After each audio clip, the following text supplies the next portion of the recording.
Bueno, en relación con el bambuco ha habido muchas teorías muy distintas sobre su origen, y esto tiene que ver, digamos, como con unas narrativas, ¿no? O sea, la historia no es necesariamente algo que está quieto, que siempre permanece incólume, sino que es una serie de relatos. En últimas, lo que uno encuentra es una serie de relatos y una serie de construcciones que van haciendo las sociedades alrededor de las cosas que les importan.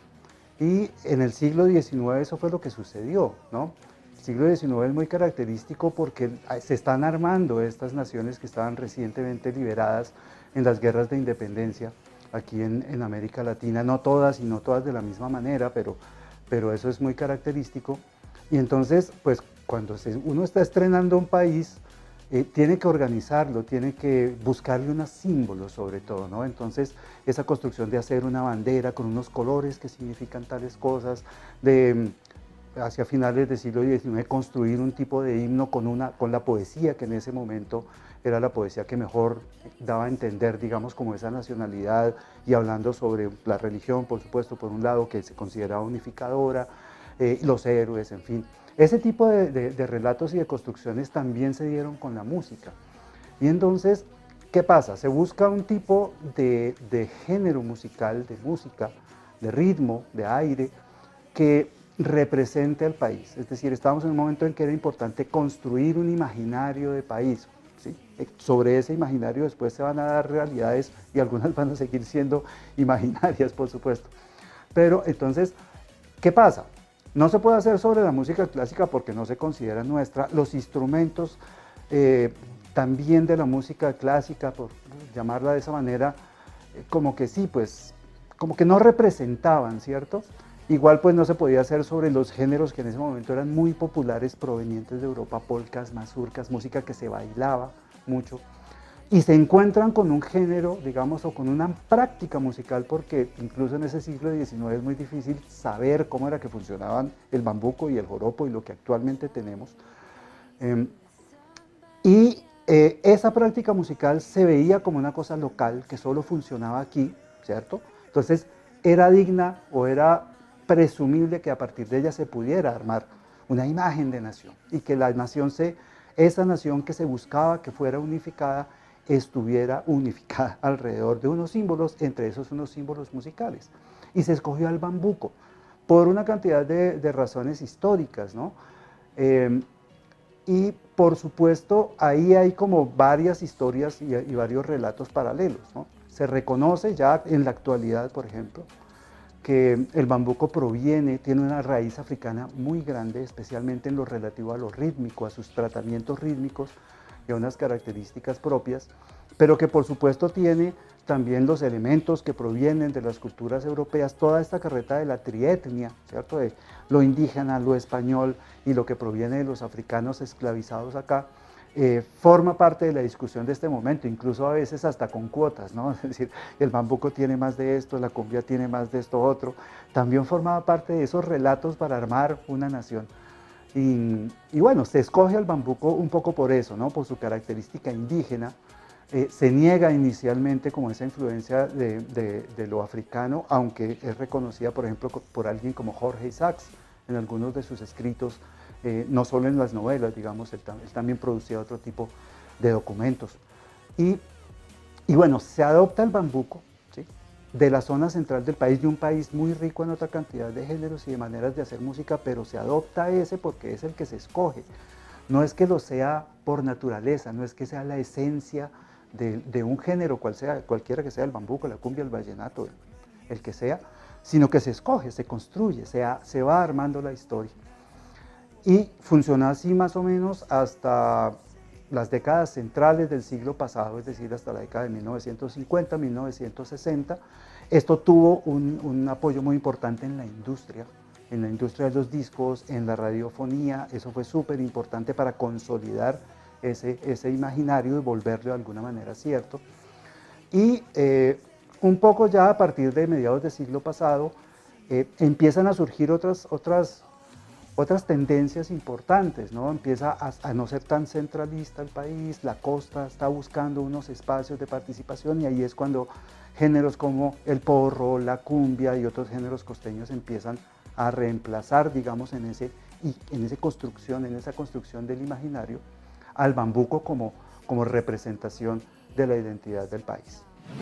Bueno, digamos que también el bambuco como género sufre una cantidad de influencias, de modificaciones, no solo en esta manera ideológica de verlo, ¿cierto?, de situarlo en determinado sitio y volverlo representación de un país, sino también en sus mismas maneras de ser interpretado, ¿cierto?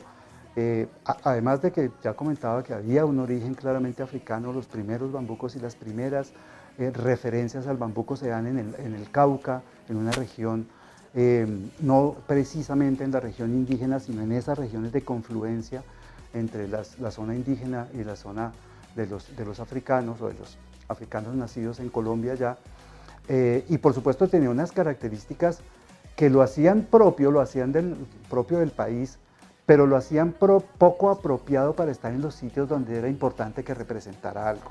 Entonces, claro, ¿qué tenemos ahí? Un formato como la chirimía, tambores, flautas.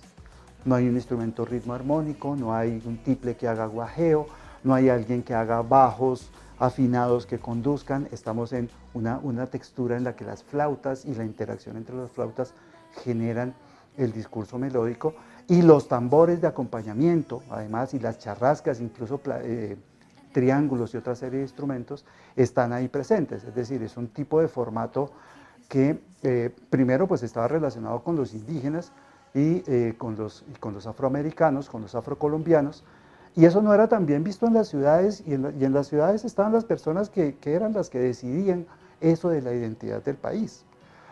Por lo tanto, esas características rítmicas, algunas, las predominantes, ciertas cosas de la armonía, empiezan a adaptarse a otros formatos. Y en esa construcción de la identidad, pues claro, los instrumentos indígenas no solo no eran lo suficientemente representativos, también hay una característica fundamental ahí, y es que no afinan como los instrumentos occidentales. Entonces la representación del país tenía que ser, ¿en qué? Pues en frente a otras naciones. No era mirando hacia adentro, sino era en relación con otras naciones. Yo soy diferente de este otro, pero esa diferencia tiene que estar basada en algo que es parecido, ¿no? O sea, en ese tipo de contradicciones. Y ahí es cuando surge, y se da no solo en Colombia, el fenómeno de los grupos formados a partir de los instrumentos derivados de la guitarra, ¿cierto? Entonces, aquí en Colombia, tiple, bandola, guitarra, conforman inicialmente, digamos, el trío fundamental, pero también estudiantinas, cuartetos, después se suman otros tipos de instrumentos también. Uno puede verlo en Brasil, mandolina, bandolín, cavaquinho, guitarra de 6 cuerdas, guitarra de 7 cuerdas. En Venezuela igual, ¿cierto? 4, mandolina, guitarra, y si uno mira por el sur, entonces también están instrumentos de punteo y de rasgueo, el charango con guitarras. Es decir, hay un movimiento también que está buscando eso, es decir, que haya algo local, pero que nos permita, como se decía en la época, dialogar con las naciones, estar en el concierto de las naciones, que era una cosa absolutamente importante que se estaba buscando en ese momento. El bambuco definitivamente es un aire muy interesante en el sentido de que desde su célula más básica ya tiene como bastante interés para el oyente, para el músico, porque desarrolla ya una mixtura rítmica que no es sencilla y que está en el ADN de muchas personas de este país. Si uno va al Tolima y ve a un abuelito haciendo papa con yuca, y ya ahí está todo el proceso de coordinación, y todo su cuerpo está inserto en este aire. Por eso me parece demasiado interesante. Es un aire que se presta para la formación también de los chicos, para definitivamente sacar esa corporalidad, para sacar el ritmo, que es lo que tiene de bueno las músicas populares, ¿no? Que tienen esa posibilidad de involucrar la vitalidad y el cuerpo dentro de la formación, que es lo que de pronto otras escuelas no nos dan. Por eso me parece muy amplio para formar gente. Mi acercamiento al bambuco empieza desde muy niño. Aproximadamente a los 12, 13 años yo ya tocaba bambucos. No sé cómo los tocaba porque no teníamos una referencia tan clara, no estaba en la radio, no era una cosa que sonara que todo el tiempo, sino que el maestro nos escribía a su usanza un director de banda en Bogotá. Nos escribió bambucos en 3/4 y tocamos cosas como Ontabas, Pa' qué me miró, desde la perspectiva de los vientos de banda. Ese fue el primer acercamiento. Luego tuve la oportunidad de hacer un arreglo de un tema también para Paipa. Ahí investigué un poco más acerca del bambuco, empecé a encontrar estas células rítmicas, estos background que nos empiezan a llevar hacia el bambuco, y eso me ayudó mucho. Ese proceso de hacer arreglo fue clave. Entonces hicimos María Antonia, se llamaba ese bambuco. Y luego el director de la banda de Funza escucha precisamente ese arreglo y me dice, bueno, vamos a comisionar un bambuco, me gustó ese sonido y vamos para adelante. Entonces aquí fue mi tercer acercamiento ya un poco más maduro como compositor, con mayores herramientas pues, para poder proponer desde lo básico que tiene este aire. Piropo fue concebida como un encargo, fue comisionada precisamente por la banda de Funza para el concurso nacional del bambuco inédito para banda. Se me encargó especialmente hacer un bambuco tradicional y yo fui desarrollándolo con el director de la banda, la idea, como la quería. De hecho, él quería una cosa muy particular que ya no se está usando tanto, es la escritura en 3/4 del bambuco. Él en algún momento me sugirió y yo pensé, va a ser un poco complejo por el tiempo. Realmente estamos un poco apremiados de tiempo. Entonces no, decidimos escribirlo como se escribe contemporáneamente, que es en 6/8.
El contexto histórico de la danza del bambuco se remonta principalmente al momento de la independencia de Colombia, en el cual se encuentran algunos escritos donde se referencian algunas interpretaciones musicales del bambuco en la época independentista sobre 1819. Sobre 1821 empieza a tomar mucha más fuerza este ritmo tanto en la interpretación musical como en la interpretación dancística hacia el sur de nuestro país. En ese desarrollo de lo que tiene que ver sobre todo el siglo XIX, en la constitución de la República, se generan algunos movimientos de construcción de lo que es la patria, y ahí se empiezan a generar algunos sentidos de pertenencia típicos de diferentes regiones. Dentro de eso empieza a apropiarse de una manera mucho más raizal en cada uno de los territorios una forma particular de vestuario, una forma particular de interpretación, e inclusive no solamente musical, sino también dancística.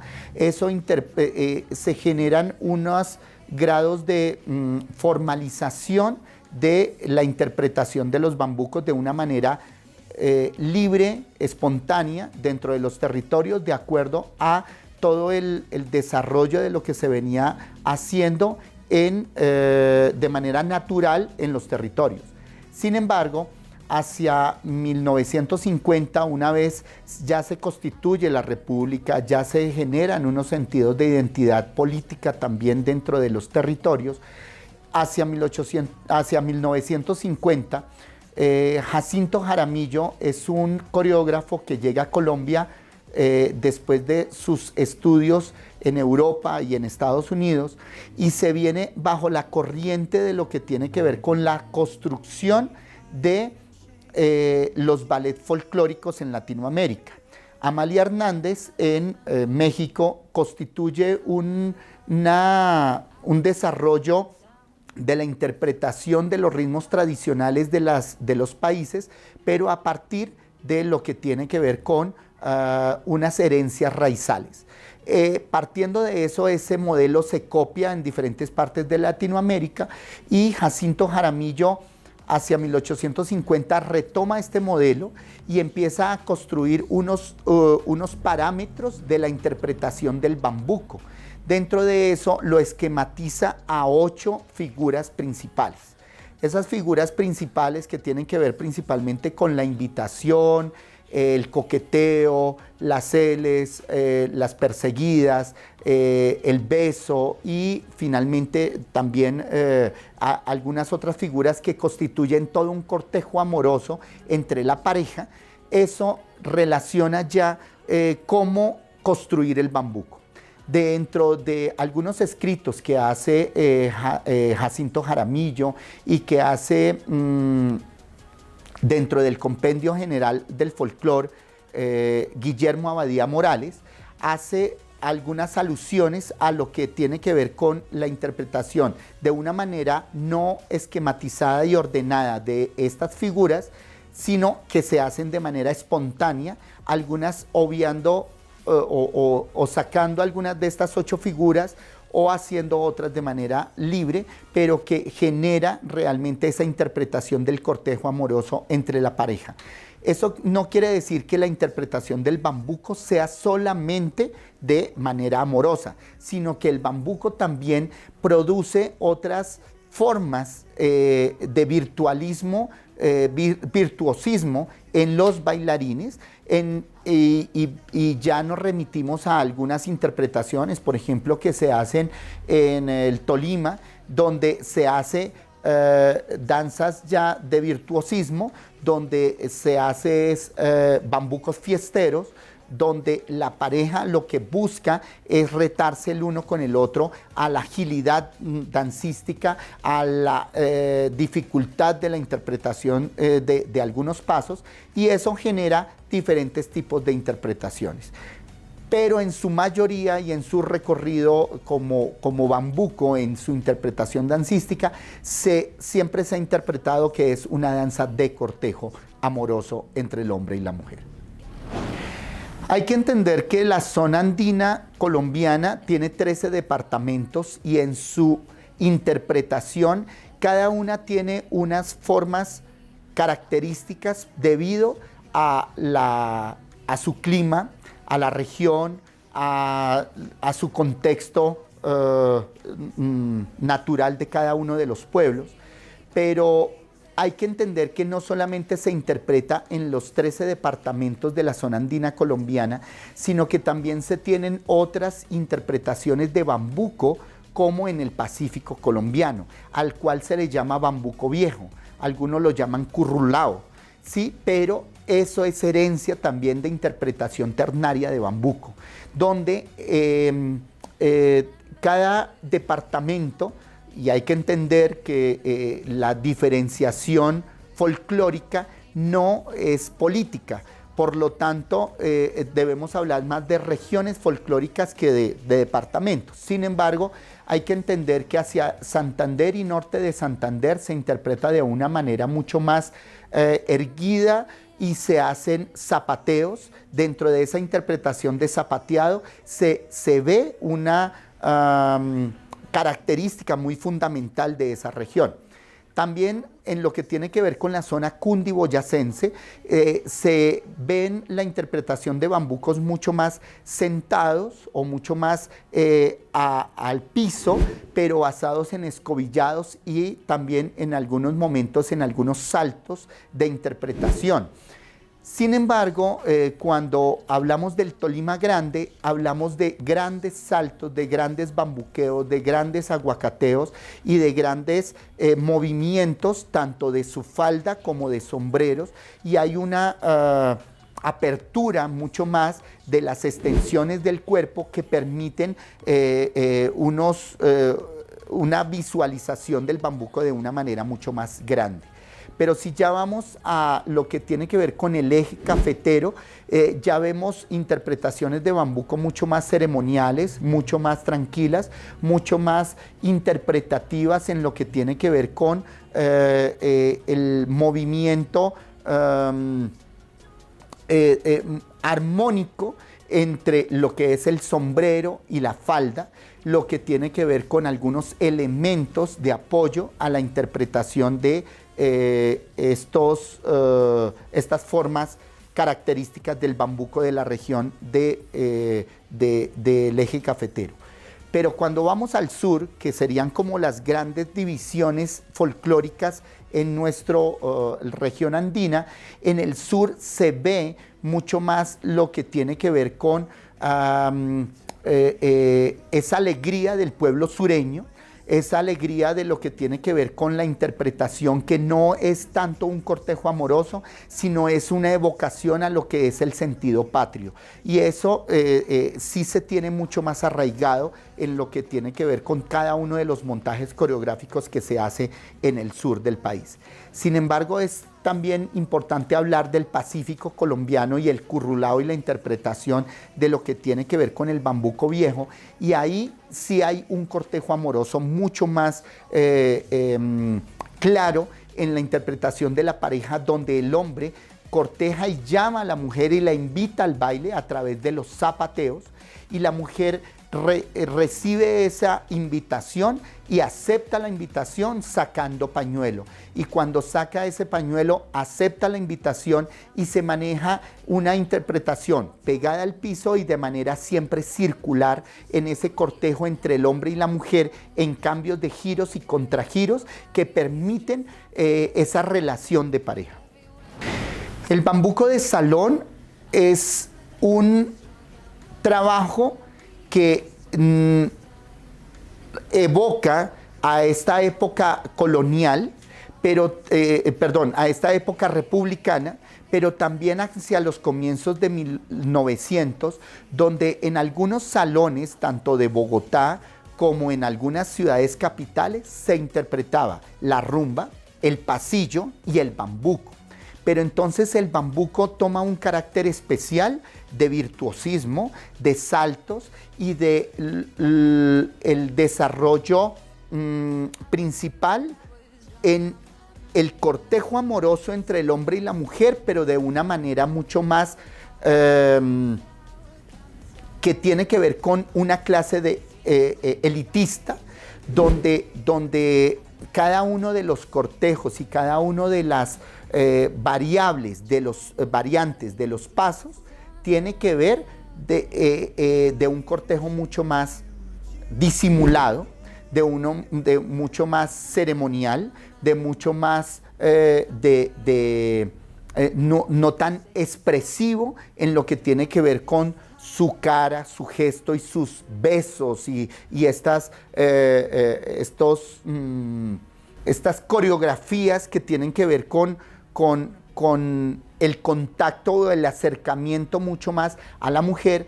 Aquí se desarrolla de una manera un poco más distante, que busca mucho más el virtuosismo del bailarín y entrar a demostrar que soy buen bailarín y que soy buen intérprete del bambuco para que una mujer se acerque o se atraiga mucho más hacia lo que tiene que ver ese hombre.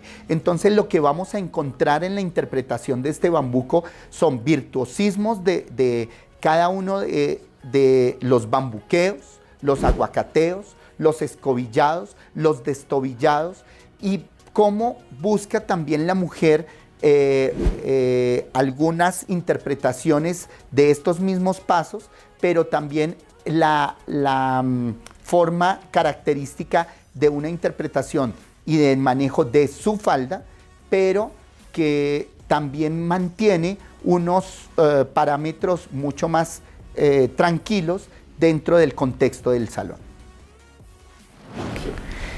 Inspirado en algunos retratos y acuarelas que se hicieron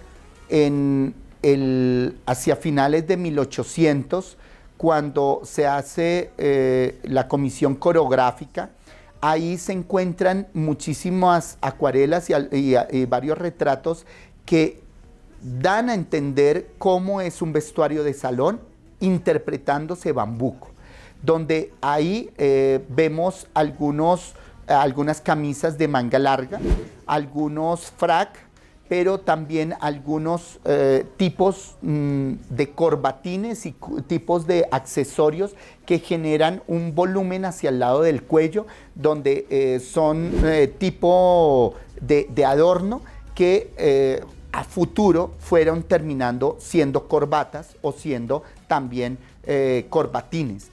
Esto también se ve en lo que tiene que ver con fajones, algunos fajones y camisas de color blanco y pantalones de color oscuro, tendiendo al azul oscuro, que era de las telas que más se conseguían hacia finales de 1800, como también las telas negras. En cuanto a lo que tiene que ver con la mujer tiene unas blusas de manga larga con algunas alforzas en su pecho, algunos adornos muy de manera muy suntuosa, muy elegante, y que la falda juega inmediatamente ese color, combinándose en colores claros con colores oscuros de la falda. La falda es una falda rotonda, una falda grande, una falda que permite unos movimientos de faldeos, pero que mantienen esa ceremonialidad dentro de el proceso ya de ejecución dancística. Ambos bailarines, y por ser el contexto de salón, llevan zapatos. La mujer con un tacón no muy alto, no es un tacón puntilla, sino un tacón que es bajo y que permite una movilidad muchísimo más fácil en la interpretación dancística. Y el hombre, un zapato normal de cordón, que permite que estén acordes a lo que tiene que ver con un salón de baile. Así pues, después de este recorrido y esta caracterización de la música y la danza del bambuco, nos enfrentamos a una historia llena de matices y sincretismos. Como afirma el musicólogo Manuel Bernal, no existe un solo bambuco, son muchos bambucos, afirmación que no solo da cuenta del amplio territorio que abarca este particular ritmo, sino de cómo este ha sufrido cambios y hasta diferentes lugares de desarrollo. De lo rural a lo urbano, de la plaza a la sala de conciertos. Enfrentar estos temas es entender algunas características de nuestro país, nuestra tradición y la forma de relacionarnos. Se debe enfatizar en las diferentes maneras de interpretación de los bambucos, en sus dualidades rítmicas, en los desarrollos instrumentales que estos han tenido y en sus nuevas formas de creación.